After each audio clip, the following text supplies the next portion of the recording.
പ്രവാചകൻ, പ്രബോധകൻ, സ്ത്രീ വിമോചകൻ, 20 ഭൗതിക സാമ്രാജ്യത്തിന്റെയും അണ്ടർലൈൻ 20 ഭൗതിക സാമ്രാജ്യത്തിന്റെയും ഒരു ആത്മീയ സാമ്രാജ്യത്തിന്റെയും സംസ്ഥാപകൻ എന്ന് പറഞ്ഞിട്ട് ലാമാർട്ടിൻ ചോദിക്കുന്നു, മനുഷ്യ മഹത്വത്തിന്റെ എല്ലാ അളവുകോലും വെച്ച് പരിശോധിച്ചു നോക്കിയാൽ നാം അറിയാതെ ചോദിച്ചു പോകും, is there any man greater than he?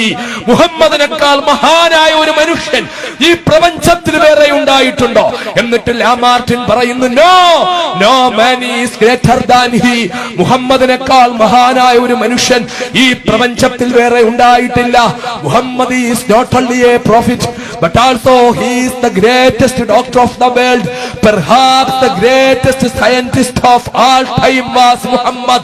ലോകത്തെ എക്കാലത്തെയും ഏറ്റവും മഹാനായ ശാസ്ത്രജ്ഞൻ അത് മുഹമ്മദ് മുസ്തഫ സല്ലല്ലാഹു അലൈഹി വസല്ലം തങ്ങളാണെന്ന് ബർണാക്ഷയെ കൊണ്ട് പറയിപ്പിച്ച മൈക്കൽ എച്ച് ഹാർട്ട് 100 മഹാരഥന്മാരുടെ ചരിത്രം എഴുതിയിട്ട് എന്റെ പുസ്തകം ഞാൻ ആരെ കൊണ്ട് തുടങ്ങണം? The 100, A ranking of the most influential personalities in history.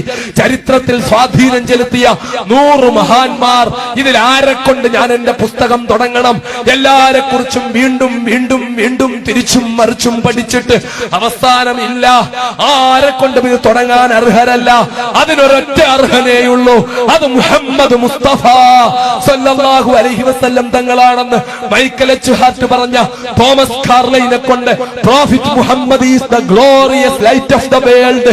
പ്രപഞ്ചത്തിന് മൊത്തം പ്രകാശമായ പ്രകാശത്തിന്റെ പ്രോജ്വല പ്രഭയാണ് മുഹമ്മദ് മുസ്തഫ എന്ന് തോമസ് കാർലൈനെ കൊണ്ട് പറയിപ്പിച്ച, ഈ ലോകം മൊത്തം ആദരിച്ച